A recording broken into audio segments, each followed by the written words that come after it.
What is up, guys? Kool-Aid here, and today we are going to talk about submachine guns. We're going to go over some of the stats. We're going to talk about the attachments. We will compare the three between the factions, and we will talk about what guns these submachine guns might actually be able to replace, what classes they're going to work best on.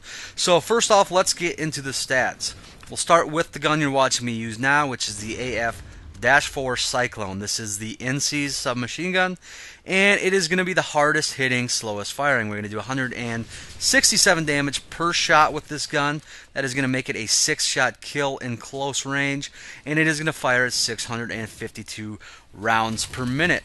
The Cyclone does have a 1.75 short reload and a 3-second long reload, so if you can help it, you are going to want to reload with at least one round left in the magazine.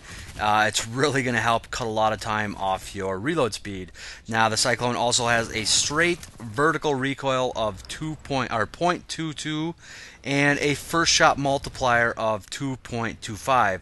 Both of those are higher than the other two submachine guns, but neither of them are really that much of a factor. Neither of the three submachine guns really have a lot of recoil to contend with. Now, I do have some more stats on these guns, and they're kind of general that will cover all three, so I will do that more towards the end of the video. But right now, let's move on to the TR's SMG-46 Arm Assist, and this is going to hold 30 rounds per magazine as opposed to 25, which the AF-4 Cyclone holds, and this is going to do 125 damage per shot, which is the least amount of the three submachine guns. That is going to make it an 8-shot kill within maximum damage range. To make up for that low damage, it is going to fire at 896 rounds per minute. It is one of the fastest, if not the fastest, guns in the game. It is straight up ridiculous, and you can see how that could make up for that lack of damage and why it needs the extra magazine, or the extra magazine capacity. Now, it is going to have a 2.275 short reload and a 3-second long reload.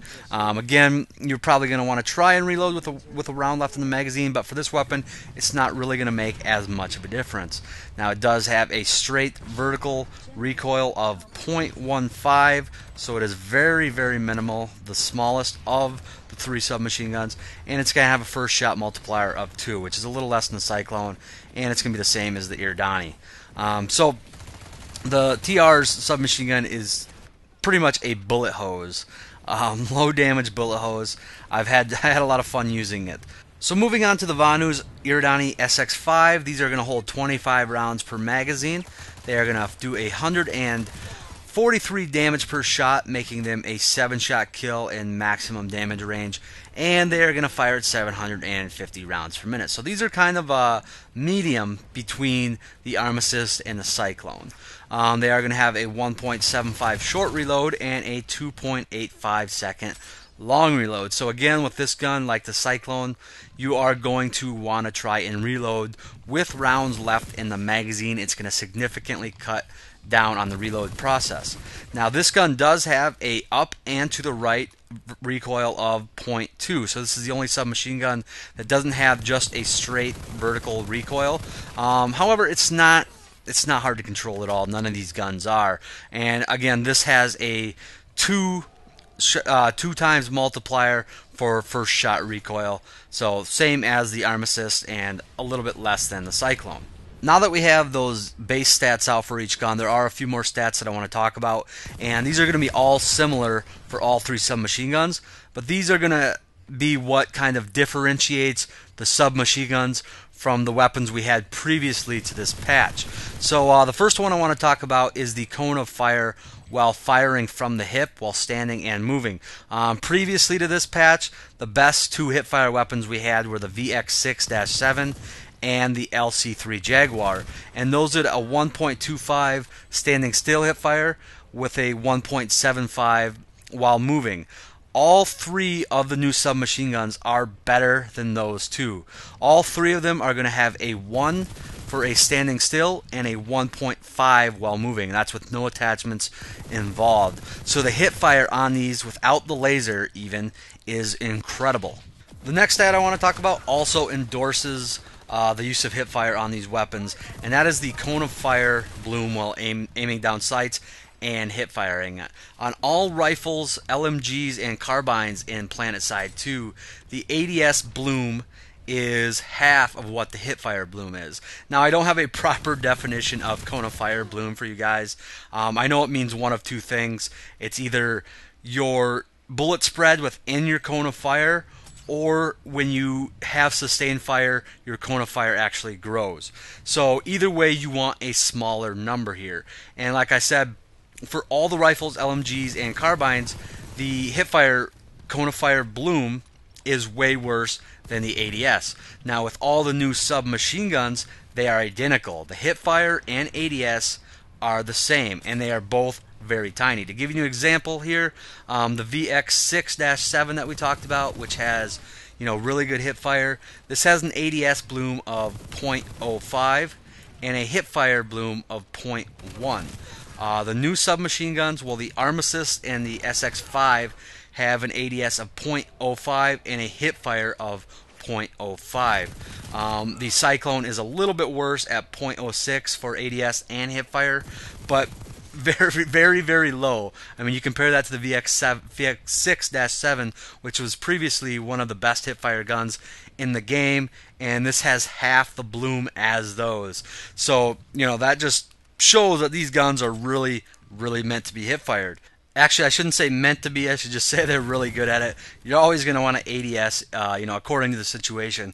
But the last stat I want to talk about quick is the cone of fire while moving while aiming down sights. Pretty much every gun in this game, you take a penalty for trying to shoot while moving. It makes sense. If you try to shoot a gun in real life while moving, you're not going to be as accurate.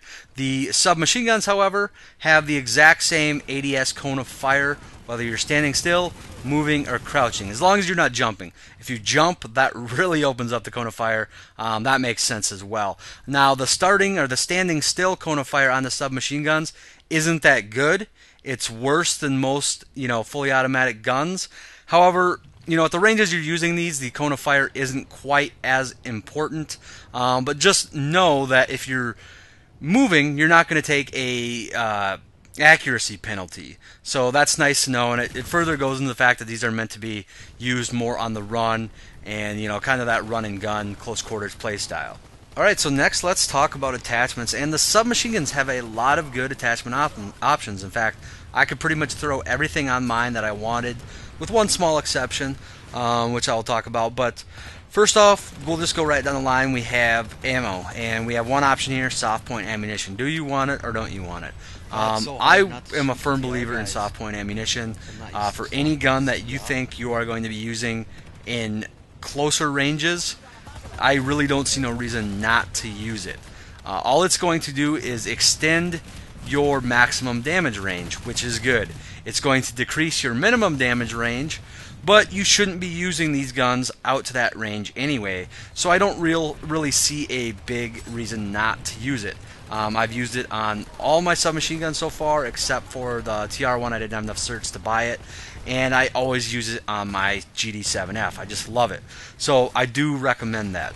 Now, optics I'm not going to talk about too much. I usually do recommend the night vision, although it did get nerfed a little bit. You can no longer see infiltrators that are cloaked, so keep that in mind.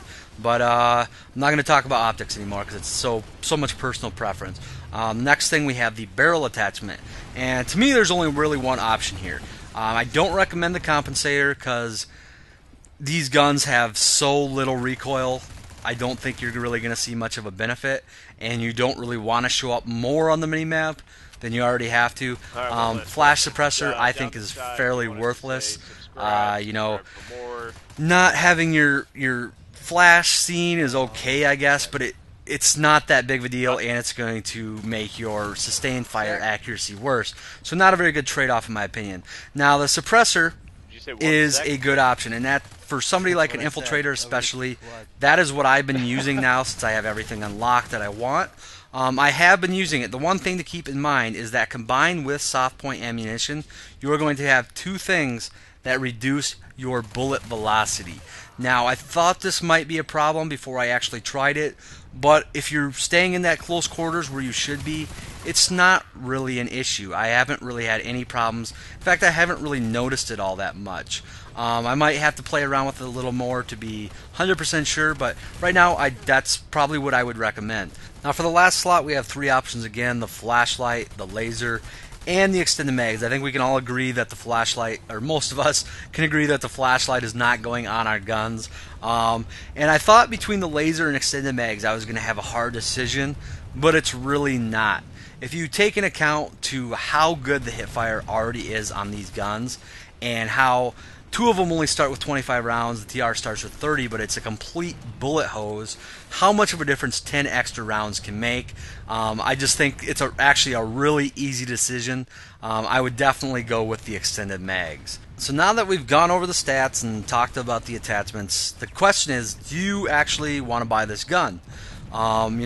Again, I'm not going to go through this kind of fast because a lot of this is opinion based, but it really matters on what class you want to play most, or what class you plan on using it on, and what your play style is. I will say these are some of the best, if not the best, close quarters within about 25 meters guns in the game. You're really only going to be outclassed by shotguns at that point, and these offer a little more range than those, obviously. I think most people would agree that infiltrators are going to benefit the most from these guns. They had a really crap-tastic selection before these came out, and now these give them a very viable close quarters option, something they were lacking immensely. As far as the rest of the classes, I would not use these on a light assault over a shotgun. I like shotguns on the light assault, and I like my GD7F on the light assault. Now, that doesn't mean it's not worth using on the light assault. I think it is a good, solid option. If you want to dominate at close quarters but don't like shotguns, it's a great option. Heavies, this might be a good option for you as well if you're not really into the big LMGs. You might want to pick one of these up, use it for your close quarters weapon, in biolab, stuff like that. For engineers and combat medics, I personally will not be using my submachine guns. I'm going to stick with the GD7F and the weapon I use on my combat medic, which I can't remember the name of because that's how little I play combat medic. But I do want to have, on those two classes, I would much prefer the option to be able to reach out and touch somebody a little bit more at least. So I guess Infiltrator is probably going to benefit the most, I would say. And I think a heavy running around with one would probably kick some butt as well, and I'll probably give that a try. But that's pretty much all I got. If you guys think otherwise or have any advice for me, please leave it in the comment section. I'll be make sure to give my thoughts on what you guys think. And if you enjoyed this, please give me a thumbs up. I really do appreciate it. But as always, guys, thanks for watching. I'll talk to y'all later.